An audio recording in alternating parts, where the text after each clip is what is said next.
I'm surprised I still have to make this presentation about pollution after all these years, because this is not something new. This is something it's been the most focused area for all our funding for river cleaning in the various action plans. But I just want to start quickly with just breaking some myths about, the kind of pollution we're still dealing is very classical pollution. The whole idea of toxicity in pollution has completely changed in the last 30, 40 years. So what really is polluting, and polluting to whom? That's the question. And if you look at the way our standards, because I've served on a couple of standards committees in the CPCB on getting standards for landfills, standards for emissions. Where does this data for standards come from? They come from agencies of the WHO, IARC, etc., where certain kind of statistical studies are taken to think about what is harmful to human health. And these are some benchmarks which we have taken, and those constitute standards. So when we start devising systems which are non-polluting or non-polluted, then we really are measuring that against that standard. What we do not measure at all or take care of are chronic pollutants. And I think Dr. Singh talked about DDT and from the glacial, which is part of the long-range transportation, atmospheric transportation and deposition in the rivers. So that's the first thing, we need to, the kind of pollutants we're talking about, BOD, COD, E. coli, this is like so classic, and we still haven't got rid of that. And so it's really, talking of systems like STPs, which actually are not dealing with that even properly. The second is, that's the first thing we need to think about. The second is this idea of that the river is clean at some point, we have some hotspots. I don't believe that's true at all. I think there are some hotspots only where they're measured. There are a lot of points where firstly, it's coming from new urbanizations, and new urbanizations have sewage and industrial and all kinds of pollutant mix. And somehow we think that domestic sewage is safe. But if you look at the contents of domestic sewage, what are we putting in the wastewater, domestic wastewater? We're using all kinds of chemicals today. There are so many chemicals leaching out from your plastics into your liquids, which are going in hospitals. Though hospitals by the biomedical waste rules are meant to have ETPs, but nowhere in the country do they have ETPs. So there's no primary treatment at all. So it all goes to the if there's an STP, or it goes directly to the river. So this belief that somehow domestic sewage is something which is just organic is a completely misnomer, because it has all kinds of other waste in it, including toxic waste, including, if you throw a battery in it, if you throw a mercury thermometer in it, where is all our household toxics going? We have one of the highest rates of diabetes in the country, in the world.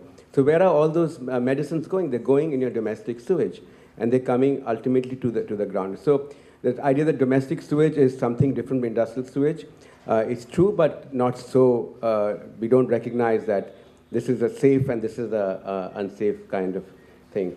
The third thing is that, this is just which actually the gentleman PSI also very markedly told about the smaller tributaries and the smaller streams which feed the rivers, and we have very little data on those smaller streams which feed the main stem, because all our efforts on the main stem.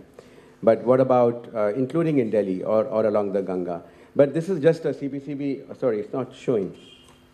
So I thought there was a graph showing.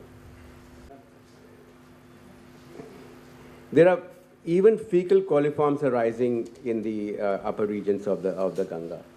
And so I won't dwell on this, we just want to break the myth that, because if you look at the CPCB map, they'll say, somewhere between Varanasi, all the case studies between Kanpur and Varanasi, sort of. But this is really something, it's like, it's the lowest hanging fruit of what we are looking at. It's not the lowest hanging fruit of what is the thing to do. It is the most obvious problem. This I won't dwell into, but why I showed this slide was to just get into governance issues. Somehow we have got into a really technology fix. You put an STP, you put so much money into it, or you put a CTP, everything is fixed. But if you look at the complexity of the governance structure, and Kellen Alley has written a lot about governance structures. She's published a lot about this. If you look at just, Kelly Allen, sorry. If you look at just the kind of changes which are being made, and this is all mostly to fund STPs and some CTPs, because CTPs work on a different model of funding. But they have been continuously saying, what are the changes being made? Now, how really significant are those changes in terms of pollution? Why couldn't all this have been done from the first plans, Ganga action plans? Why do we need this? And of course, this is for fundraising, and the NMCG, we have a gentleman there from it, but it's a body which is a registered society which can raise funds. But it's a question of what are you doing with the funds? How are these funds being managed?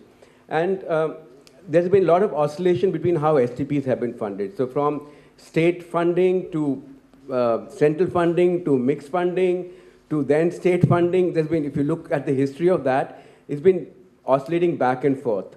And the municipalities have very little role in that raising of those funds. So they're just implementing bodies. And those of you who knew Veerbhadra Mishra, and I knew him very well, and I had long conversations with him. And what difficulties he faced just in trying to get an year to his plan. It's completely, he's written about it, it's been talked about, but it shows how opaque these bodies are. And I'm sorry if even today it's so hard to get data I just recently found out just a couple of months back that the majorities, the projects which which have been sanctioned have been in the last 1 year. But what is the kind of project? What's the kind of technologies? What's the energy use of those technologies? There is no public discussion on what technology is using. Many of these are very high energy using technologies, and we don't take the energy footprint, because if these technologies are running by your power, then half the time there's no electricity there.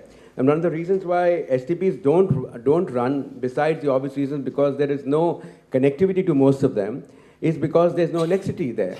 And they are poorly maintained, there's no electricity, the maintenance costs are not always factored in, maybe they've factored in them now.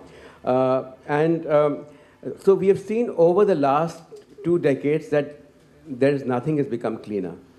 It's become as dirty as ever. We've not made the linkages with the urban infrastructure. We have not explored other technologies which are less energy efficient or would require a different kind of. We have not got more transparency into our governance structures. There are very few public voices in those structures which govern these technologies. So it just becomes a very extension of the very technical view of the river, which extends to pollution control. And I somehow think that because so much money involved, no other voice is really welcome in these places. Now, just broadly about industrial pollution, we have about 6 to 7% abstraction of water from the Ganga. And there are over 760 major industries, but it doesn't account for the small and tiny industry. And I'll come to that in a moment. And 50% of that flows back into the river, treated, untreated.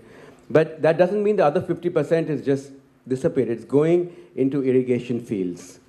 Much of the irrigation which goes on is from treated effluent from CTPs. Now, what is the quality of the treated effluent is something we need to dwell upon.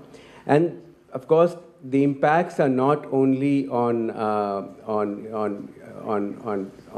these looking standards. I mean, human health impacts will exceed just the standards impact because of chronic pollution and chronic exposures, but also on marine life. And I don't have the study which WWF has done. I have not seen it, but maybe it's not published, on gharials, on the take-up of toxics from gharials. But I do have, I will share a study with you which my organization did with the University of Sussex and BHU IIT for over 4 years, over multi-seasonal, multi-year study on looking at multiple crops fed by the Dinapur in Varanasi, Dinapur CETP, and fed completely by effluents. And we found very high levels of lead, cadmium, and zinc, especially in leafy vegetables. And these are inside the vegetables, come from the root system, come from somebody talked about soil. Dr. Sir, you talked about soil. It retains in the soil, and depending on different pH and different kinds of water systems, it gets mobilized. So it gets locked into the soil, the heavy metals get locked, and then slowly keep on getting released in the vegetable. One of the reasons is that when we take the treatment, the effluent of the CTPs, we do not consider heavy metals. We do a precipitation method, and we assume that all these salts will get precipitated, but they don't get precipitated. We check the irrigation water, and we check the uptake. They are full of metals. So even if you take a CTP and clean it, to what are you cleaning it off? You're cleaning it, you're of course making it less turbid, you're making it more transparent, but you're not treating it for pesticides, you're not treating it for heavy metals. And so I'm coming to the small scale industry. If you look at Varanasi, it's coming from mixed sewage, both from domestic and industrial sewers, and it's all kinds of small industry. Electroplating, paint works, paper manufacturer, dyeing units, etc. Small, tiny units which are discharging into the drains, which are then finally coming into your food ecosystems. And the levels were, of course, much higher than our PFA, but several times higher than WHO levels. Now, I just want to show, because yesterday I was made aware of a trace study which Central Water Commission has done. During the breakout group yesterday, they made me aware. So I have not fully analyzed the study because I just looked at it today morning. But they have done a pre-monsoon and non-monsoon study of a part of the Ganga for lead, cadmium, chromium, and iron.